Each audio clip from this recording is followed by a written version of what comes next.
Hi friends, स्वागत है आप सभी का हमारे यूट्यूब चैनल इलेक्ट्रिकल ज्ञान फॉर यू में।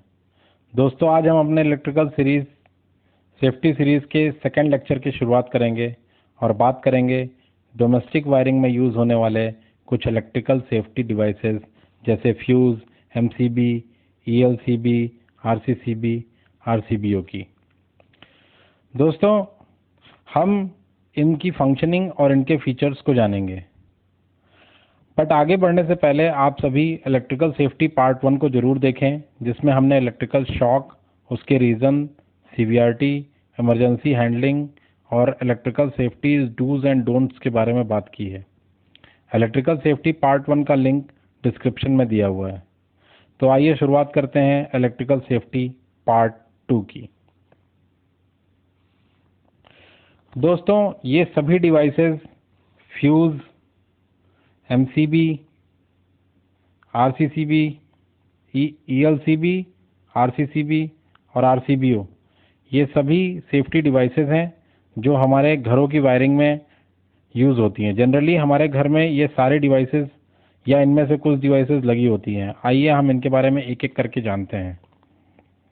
सबसे पहले बात करते हैं फ्यूज़ की।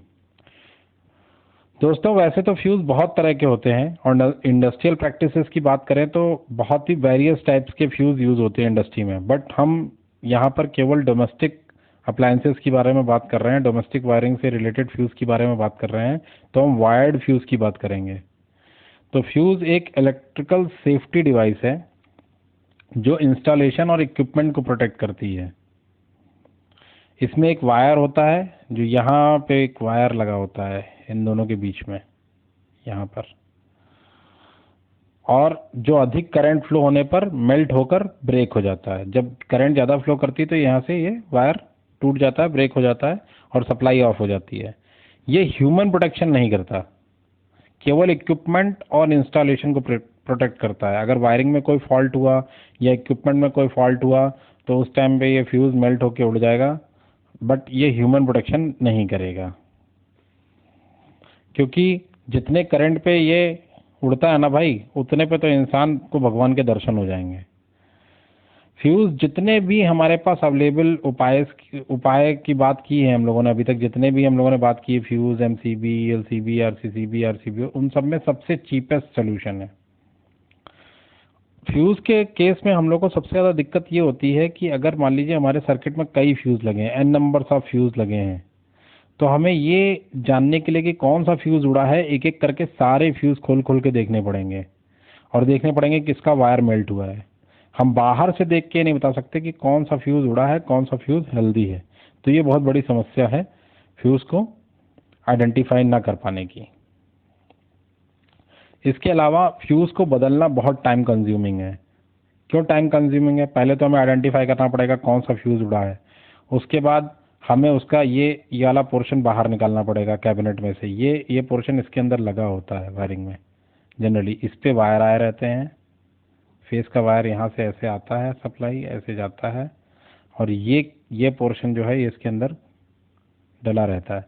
तो पहले हम ये पोर्शन बाहर निकालेंगे, उसके बाद ये वायर को वापस इसके अंदर डालेंगे, वायर यहाँ पे ऐसे ऐसे करके जोड़ेंगे इस वायर को, फिर इसको फिर से इसके अंदर डालेंगे, तब जाके कहीं फ्यूज़ रिप्लेस हो पाएगा। अच्छा, फ्यूज़ रिप्लेस करने मैंने जैसे बताया कि ये जो होता है पोर्शन, इसमें सप्लाई चालू होती है, यहाँ से ये सप्लाई जारी होती है, तो एक पोर्शन में लाइव होता है। जब हमने अगर फ्यूज़ क्यों उड़ गया? फ्यूज़ इसलिए उड़ेगा कि अगर कोई फॉल्ट होगी तो फ्यूज़ उड़ेगा। अगर वो फॉल्ट अभी तक नहीं गई है हमारे सिस्टम से, अभी भी फॉल्ट वो परसिस्ट कर रही है, तो जैसे ही हम ये फ्यूज़ का वायर लगाएंगे और इस फ्यूज़ को वापस इसके अंदर डालेंगे, तुरंत हैवी स्पार्क होगा अगर फॉल्ट नहीं ख़त्म हुई होगी तो, और ये वायर वापस मेल्ट होगा, तो उस दौरान स्पार्क हो सकता है और हमें उसकी चिंगारी लग सकती है, हमें शॉक लग सकता है। तो एक खतरा है फ्यूज़ को रिप्लेस करने के टाइम हम लोगों को। और सबसे इम्पोर्टेंट चीज़ है कि फ्यूज़ को बदलने के लिए सबसे पहले हमें वायर का साइज़, कौन से वायर का है, उसकी मेटलर्जी क्या है, कौन से कंपोनेंट का था वो फ्यूज़, ये सब की जानकारी होना बहुत ज़रूरी है। वरना क्या होगा कि या तो हम फ्यूज़ का वायर कोई दूसरा टाइप का लगा देंगे तो वो उड़ेगा नहीं, और दूसरा अगर हमने कोई बहुत ही लोअर क्वालिटी का वायर लगाया तो बार बार फ्यूज़ ब्लो करेगा। तो दोनों ही केसेस में हमारे को बहुत दिक्कत होने वाली है। तो हमें अप्रोप्रिएटली पता होना चाहिए कि किस रेटिंग का हमें वायर लगाना है। अगर नहीं पता है तो ये बहुत बड़ी समस्या क्रिएट हो जाएगी हमारे लिए। फ्यूज़ को हम लोग नॉर्मली ऑन ऑफ स्विच की तरह यूज़ नहीं कर सकते, क्योंकि बार बार फ्यूज़ को निकालना सर्किट में और डालना ये अपने आप में एक बहुत बड़ा हैजार्ड है और अनसेफ प्रैक्टिसेस है। अब आइए बात करते हैं एमसीबी की। दोस्तों, एमसीबी का फुल फॉर्म है मिनिएचर सर्किट ब्रेकर। मिनिएचर मतलब होता है छोटा, तो एमसीबी का मतलब हुआ छोटी सी डिवाइस जो सर्किट को ब्रेक कर दे। मेक भी कर सकती है, ब्रेक भी कर सकती है।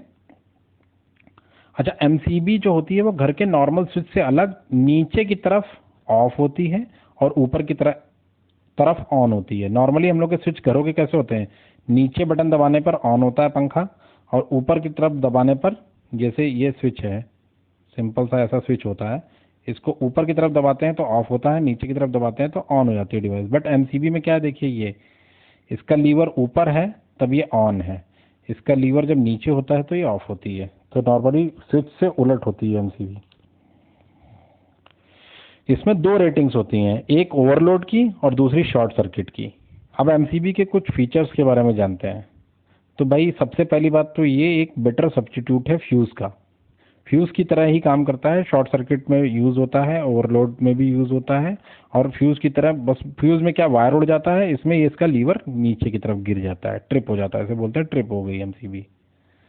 तो ये एमसीबी जो है फ्यूज़ से बहुत बेटर ऑपरेशन है। दूसरी चीज़, ये एक सेफ्टी डिवाइस है, इलेक्ट्रोमैकेनिकल सेफ्टी डिवाइस है जो इंस्टॉलेशन, वायरिंग और इक्विपमेंट की प्रोटेक्शन करती है।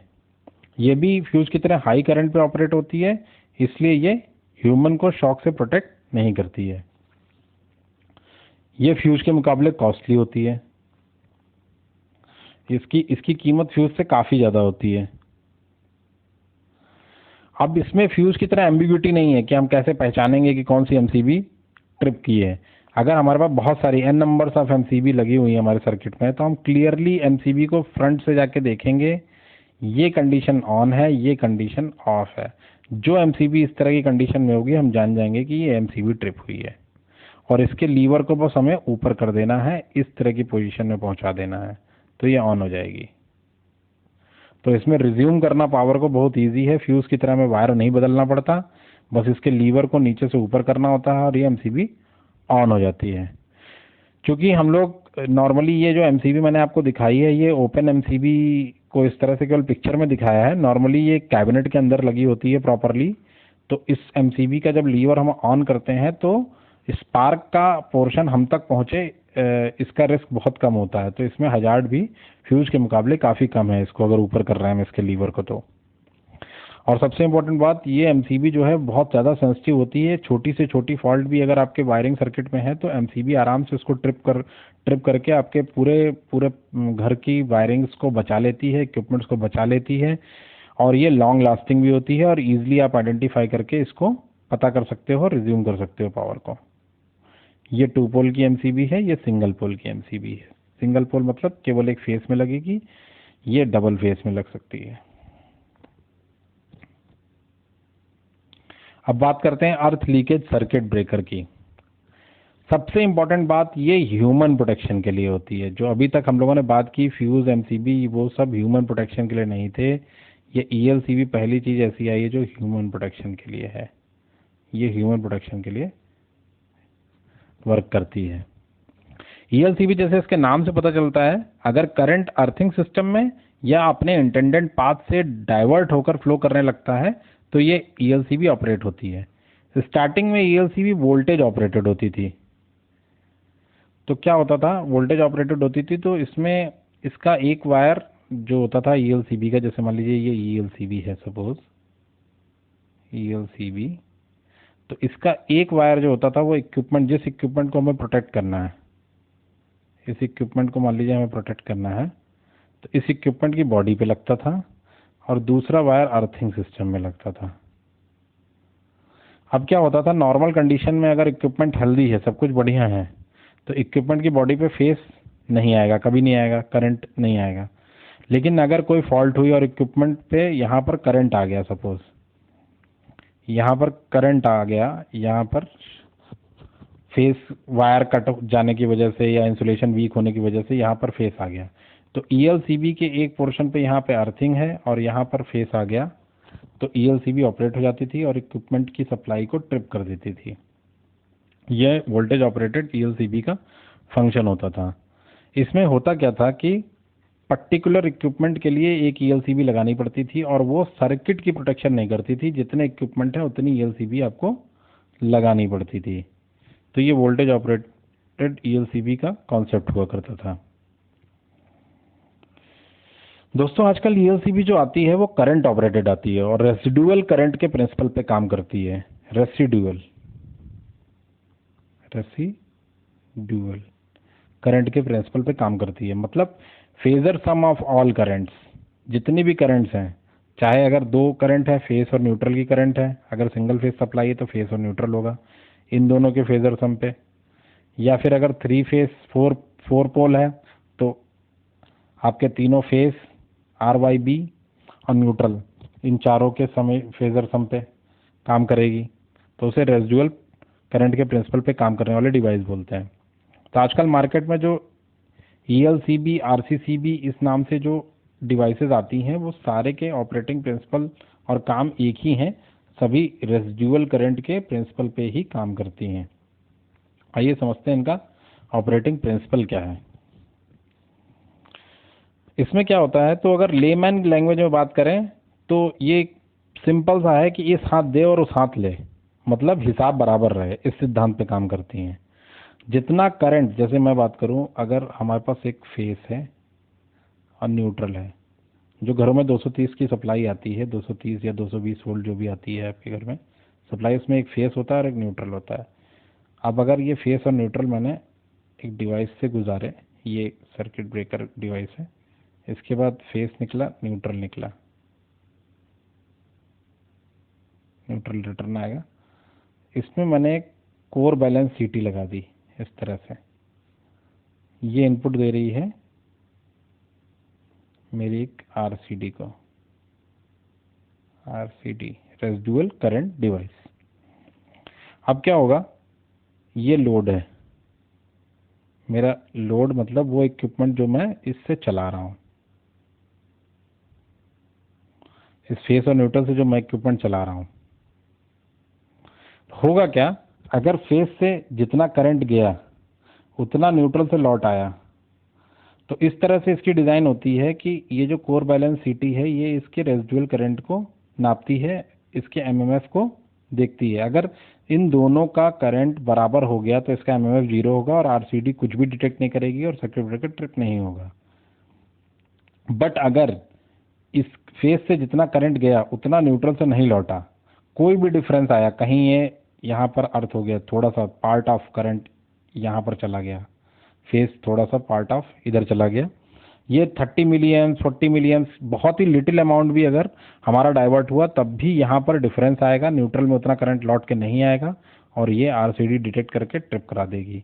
इस पूरे कॉम्बिनेशन को, ये जो आरसीडी प्लस सर्किट ब्रेकर का ये कॉम्बिनेशन है जो दोनों ट्रिप कर रहा है, यही हमारा ईएलसीबी कहलाता है। डिटेक्ट किया और ट्रिप कर दिया। तो ये अगर मोटा मोटा 30 मिलियम्स का भी डिफरेंस है या 10 मिलियम्स का भी डिफरेंस है तो भी ये ट्रिप करा देगा। ये इसका नॉर्मली ऑपरेटिंग प्रिंसिपल हो गया और इस तरह से इंसान जो है शॉक से प्रोटेक्ट हो जाएगा। अब आइए बात करते हैं ईएलसीबी आरसीसीबी के कुछ फीचर्स को देख लेते हैं। तो ईएलसीबी आरसीडी आरसीसीबी ये एक सेफ्टी डिवाइस है और ये ह्यूमन प्रोटेक्शन करती है, आदमी को शॉक लगने से बचाती है। ये रेसिडुअल करंट के प्रिंसिपल पे काम करती है, जैसा हम लोगों ने पहले ही बात किया, phasor sum of all current के प्रिंसिपल पे काम करती है। जितना फेस से गया उतना न्यूट्रल से अगर नहीं लौटा, कुछ भी डिफरेंस हुआ, फेस कहीं भी लीक कर रहा है, कहीं किसी की बॉडी से होके गुजर गया वो फेस, थोड़ा सा भी अमाउंट ऑफ करंट डाइवर्ट हुआ तो ये ट्रिप कर जाएगा। रेसिडुअल करंट के प्रोटेक्शन के प्रिंसिपल पे काम करती है। इसकी जो रेटिंग डिसाइड की जाती है वो मिली एम्प्स में डिसाइड की जाती है। 10 मिली एम्प्स, 30 मिली एम्प्स, 100 मिली एम्प्स, इस तरह से इसकी रेटिंग डिसाइड की जाती है कि कितने, इतना अगर लिटिल अमाउंट ऑफ करंट भी, 30 मिली एम्प्स करंट भी, जैसा हम लोगों ने अपने इलेक्ट्रिकल सेफ्टी पार्ट 1 में देखा था कि कैसे कितना करंट हमारे बॉडी पे क्या इफेक्ट डालता है, तो हम लोगों ने देखा था कि 30 मिली एम्प्स या उससे अधिक का करंट हमारे लिए डेंजरस होता है। तो 30 मिली एम्प्स से भी अगर जरा सा भी करंट ज़्यादा गया बॉडी में, डाइवर्ट हुआ, तो न्यूट्रल में उतना लौटेगा नहीं और ये ईएलसीबी ट्रिप करा देगी और आदमी बच जाएगा। इस ईएलसीबी में भी आपको क्या होता है कि इसमें कोई, चूंकि ये केवल मिली एम्प्स पे ऑपरेट करती है, तो इसके बैकअप में फ्यूज और एमसीबी लगानी पड़ती है। इसमें ओवरलोड और शॉर्ट सर्किट प्रोटेक्शन नहीं होती। ये इक्विपमेंट इंस्टॉलेशन को प्रोटेक्ट करने के लिए नहीं है, ये ह्यूमन प्रोटेक्शन के लिए है, इसलिए इसके बैकअप में हमें एमसीबी या फ्यूज लगाना पड़ता है। ये ट्रिप होने पर इसका ये जो नॉब है ये डाउन चला जाता है, बॉटम की तरफ आ जाता है और हमें क्लियरली पता चल जाता है कि ये ट्रिप हो गई है।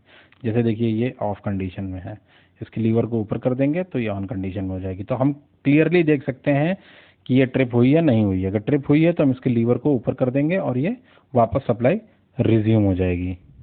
तो इसको आइडेंटिफाई करना और रिज्यूम करना बहुत ईजी है, फ्यूज की तरह इसमें बहुत ज़्यादा काम नहीं करना पड़ता है।